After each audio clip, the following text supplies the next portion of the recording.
Good afternoon. This is Dr. Douglas Beck with the Hearing Matters podcast. And today my guest is Dr. Melissa Heche. And Melissa is a clinical audiologist. She's been in hearing healthcare, hearing conservation, hearing aids, amplification, oral rehab. She does a little of everything. She is a musician's hearing specialist, which means that she works with a lot of musicians. She herself is a musician. We'll talk a little bit about that. Musical products, fitting in-the-ear monitors, monitor mixing, on-site audio consultations. She is a voice pathologist, which I'm not sure we have to talk about that, with regard to vocal use and abuse for professional voice users, singers, vocalists, things like that. She is a sound engineer. She specializes in live music events. She's a public speaker. She's a writer. She does voiceovers, and she's a performer. And she is most often compared to Bette Midler and Bernadette Peters, which is pretty good company to keep. Hi, Melissa. How are you today? I'm well. How are you?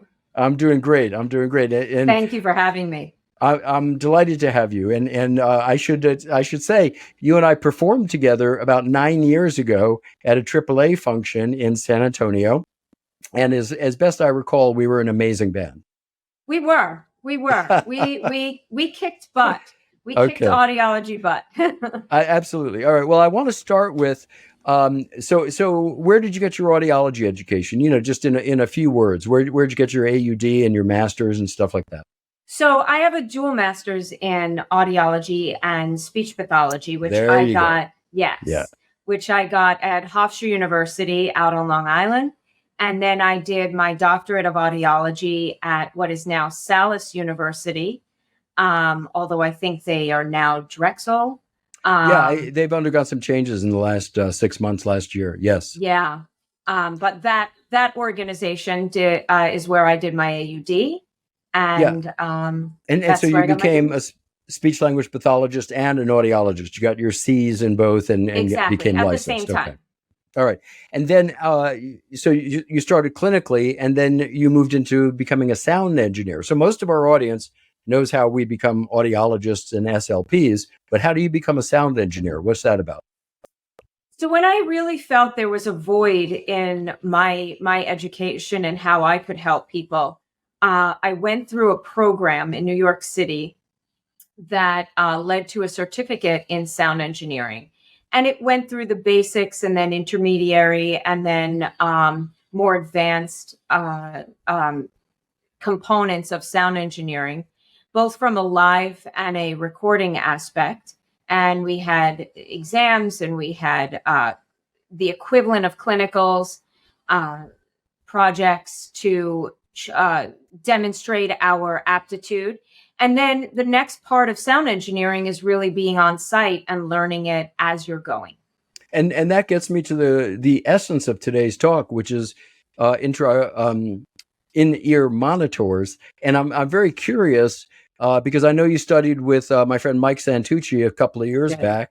And as far as I'm concerned, you know, Mike is one of the leaders in in-ear monitors. And of course, his company Sensaphonics is very, very clever, very brilliant. And you went and studied up there for a while, right? I did. I met Mike at an industry event where I was speaking actually about musicians and musician tools. And he invited me to come to Sensaphonics to take a tour and to really do a quick and dirty component of his Gold Star Audiologist course. I was already a sound engineer. I was already a musician. So it didn't really make sense for me to go through the whole program, but it is an excellent program for people that don't have that background and who don't have the knowledge base. And Dr. Santucci is amazing at truly making front and center, not just the musician's tools, but how to utilize them to protect your hearing. So let's talk about that. What are the number 1, 2, or 3 myths that musicians have, and with regard to in-ear monitors and how to avail a better sound to themselves while performing? Well, it depends on the musician and what their background is. A lot of the older musicians feel like they rely on the floor wedges and what they hear acoustically, and they feel like if they are using monitors in their ear, that there's a disconnect. And to some extent, they're not wrong. There's a disconnect. There's definitely a sense of isolation. You do the positive is that you get your mix in your ear. The negative is this sense of isolation, but there are ways to go around that, whether it be how the sound is mixed or the type of in-ear monitor that you choose. So that's one myth. Yeah. Well, go ahead. I'm sorry. I didn't mean to interrupt. No, you didn't.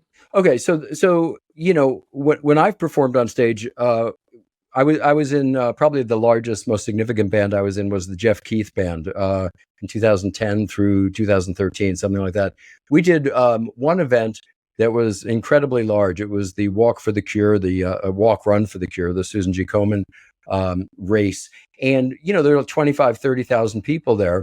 And we used wedge monitors around us because that and it's interesting because the audience has no idea, but the band on stage, we're hearing it at 90 to 100 dB with the wedge monitors pointing at us, even though to the audience behind those huge giant stadium speakers, it could be 120, 125 dB. So, but I never really liked having the monitor in my ear because exactly what you said, it feels kind of isolated and secluded. So what do you do about that? So there's a lot of things you can do. And just to go back, that setup where you have the floor wedge and then there's the monitors that go out to the audience, that offers the perfect storm of a situation, a geographic situation that is too loud and and bleeds in and over itself, so that nobody really hears the right mix and everybody is really exposed to loud music that could impair their hearing. Sure. What do you do for that? Yeah. That feeling of isolation can be hard to overcome, especially with people that are used to the physical component of it. But there are ways around it. So how do you mix that so that the musician, supposing you're playing lead guitar and you want to prominently hear your guitar so you're not making mistakes, or if you make a mistake, you correct it. How would you mix that into the in-ear monitors so that you're aware of all the other musicians and what they're doing? So you get your own personalized mix. So when I'm on stage, I like to hear the keys, the guitar, maybe a bit of the drums, and that's it. I don't need to hear anybody else. You may want to hear other things. Yeah. Some vocalists just want to hear themselves, and some people just play to a click track, by the way, just so that they can keep their time. Your mix is personalized to you. So if you like to hear yourself and maybe the keys, or yourself and maybe the bass, then you would mix that in your ears. If you like to hear environmentals, you want to hear the audience, you want to hear more of the spatial, more of the spatial awareness of what's on stage, you can put mics around. You can put what are called shotgun mics around in the audience or on stage, so that you can hear your fellow musicians and the stage response. And you mentioned click tracks, so many people won't know what that is.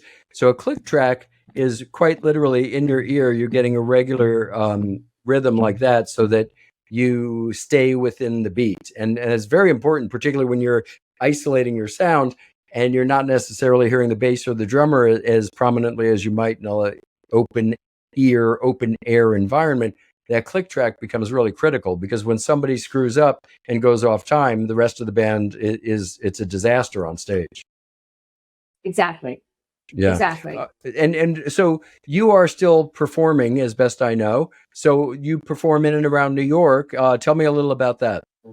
So what's really cool about New York and some of the other big cities is that you can still pursue your dream while you have a regular job, because there are stages everywhere. There's opportunities in every corner. And because of that, I've been afforded I have a great deal of gratitude for the people who have afforded me opportunities to get on stage, to play with bands, to develop my own shows, my own jukebox musical theater pieces, where I'm really able to still get my hands dirty in the performance space. And what that also offers me is this crossover. So I have a good idea, of what some of the musicians are dealing with. I become my own patient sometimes. I pull out my own ears. I play my music too loud. But this is sort of the tap dance that we play, both as performers and as performers that are also audiologists. Tell me about, supposing a local band comes to see you and they say, Dr. Heche, we'd like to get in-ear monitors. What's the protocol? What do you do with them? What do you recommend? So the cool thing about in-ear monitors and the trajectory and journey that they have taken over the course of the last 40 years is that initially it was really, when it really broke in the 90s, it was really the professional performing musicians that could both afford them and really wear them. And now there are so many different cost options for the average musician or the new musician, the music student, to really break in and use something that's appropriate for them. And that's what's really great about it. When I was learning both drums, when I was learning my my instruments and as a vocalist, nobody taught me that I needed to protect my ears or anything about these music tools. And the truth of the matter is, in a lot of music education today, they're still not teaching them. And I think one of the biggest assets about in-ear monitors today is that there is a product for everybody at every age and every stage of their career. So I ascertain where they are in their career and what they're playing and in what kind of venues, what their trajectory will be. And of course, I do a full audiogram, a full complete audiological evaluation, a musician's audiological evaluation. So that includes the extra high frequency testing through 20,000 hertz so that I can see what their upper harmonics look like. And based on that, and based on where they are professionally and where they hope to be professionally in the next number of years, we make decisions as to which music tools would be best suited for them. And then we do some sound demos because the truth of the matter is, you may love Metallica, but it sounds like noise to me. And I make a joke about that because I love the guys from Metallica and I appreciate their music, but metal isn't my thing. Adult contemporary and musical theater is my thing. And that may not be your thing. So everybody has a different sound that they veer to. Some people like a punchy bass. Some people like a crystal high. Some people need and like something that's a little flatter. And we won't necessarily know until we start listening to it. So you get a complete audiogram, musicians' audiometric evaluation so that you know where their hearing thresholds are, what their auditory abilities are. And then you set them up. And are you with them as the sound engineer is tweaking and setting things? Because each musician could have a totally different musical profile. Mm-hmm. And has a totally different sound engineer that's working with them with different skill sets also. And go ahead. No, go I'm ahead. sorry. Sometimes I am, and I'm on site and I will facilitate that process. And sometimes I'm not. Sometimes it's feasible and sometimes it just isn't because they go back on tour and they're someplace else. So when they're on tour, who is running their sound to make sure the IEMs are placed correctly and that the SPL, the sound pressure coming out of the in-ear monitor, is appropriate for that musician? That's a great question. And really the answer to that question is the construct of what the band is. So for a professional band, there is the band, the musicians, and then there is a monitor engineer that focuses on the monitors and the mix that goes to the musicians. And then there is a separate engineer, a front of house engineer that works with the audience mix. Sure. And that's really the most ideal setup. Of course, that's for a professional band, and the bands that have more of a budget or are not quite at that level may have one engineer or may not. They may engineer their own monitors. And if they do that, I mean, is that like having a whole separate mixing board for each individual, or what does that look like pragmatically to the musicians performing? Each individual musician has a set of in-ear monitors, and they look like this. I'm wearing my set of in-ear monitors. They look like these. Yep. And then they plug into a belt pack using an 1/8-inch regular TRS kind of connector. And that belt pack is wireless. That belt pack communicates to the soundboard. Now, the system, the wireless monitoring system, can be unilateral, meaning it's for one musician, or you can buy a system that's more complex that has multiple belt packs that for multiple band members, and that's an individual band choice. The belt pack then communicates to the soundboard through a transmitter. The transmitter is hardwired to the soundboard, and it's connected through one of the aux-out connectors. And then the sound engineer can choose a mix that is specific to each musician. So each musician does not need their own soundboard. Right. And now, supposing that it's a touring band and they're just getting started, they've been at it a couple of years, they've got gigs all over the country. How often do they get their hearing checked? How often do they, or how often should they? Yeah, right. Depending on the level of tour and how often they tour, I like to see them before and after the tour. And if they're ongoing tour, then, once a year. And do the professionally fit IEMs offer attenuation for overall SPL, or is it just happenstance? That is a great question.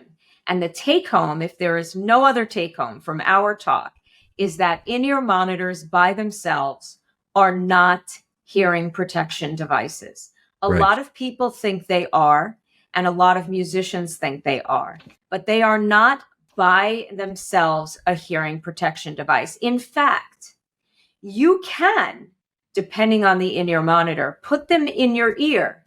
And if you tend to like loud sounds, you can still blast the loud sound in your ear.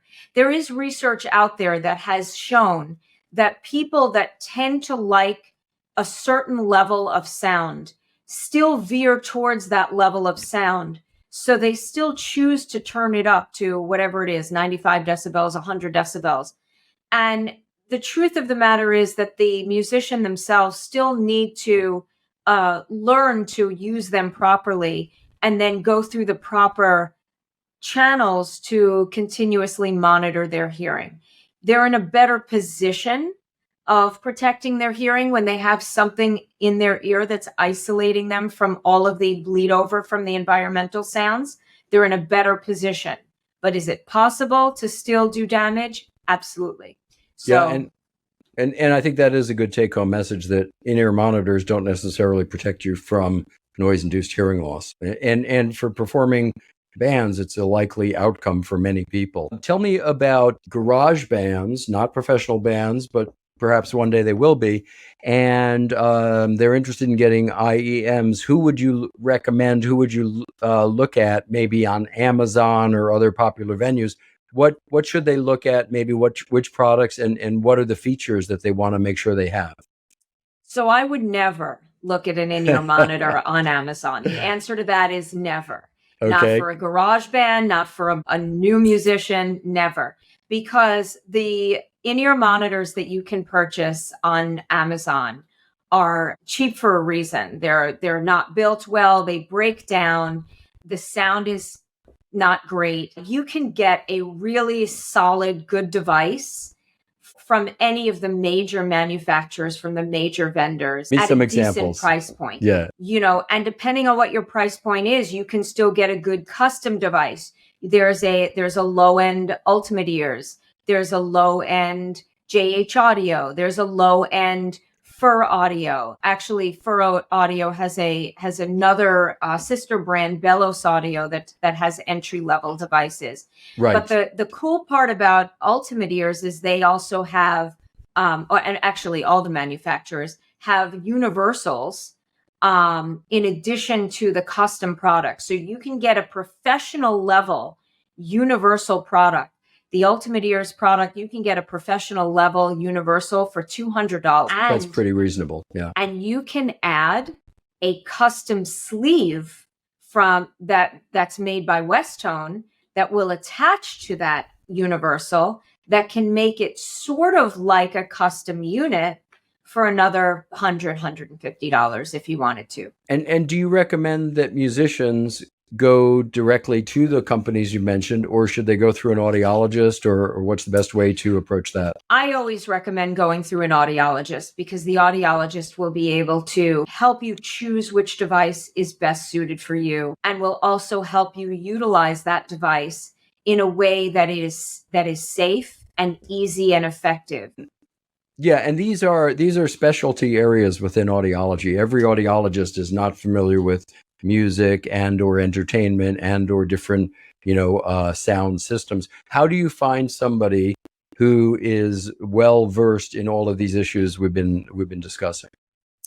There are a few ways you can go ahead and look into that. If you go to your pro audio listservs and ask around, a lot of the real well-established music industry audiologists are well known by other musicians. Sure. So word of mouth is a really good way.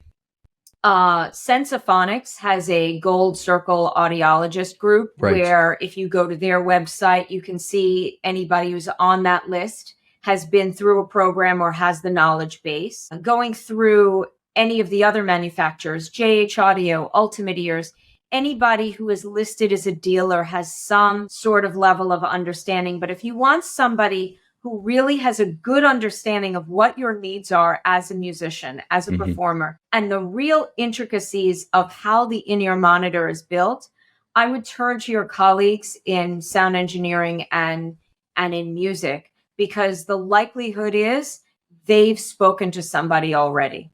All right. Well, that's great. That's very useful information. It's very pragmatic. I want to point out that you have a Les Paul behind you over your right shoulder, and it makes me wonder: Are you performing locally right now? Where would people go to see you if they want to see you sometime in the fall of 2024? I am always performing. I think once a month, I'm always on a stage somewhere. So I will be on a stage sometime in September and then again in October.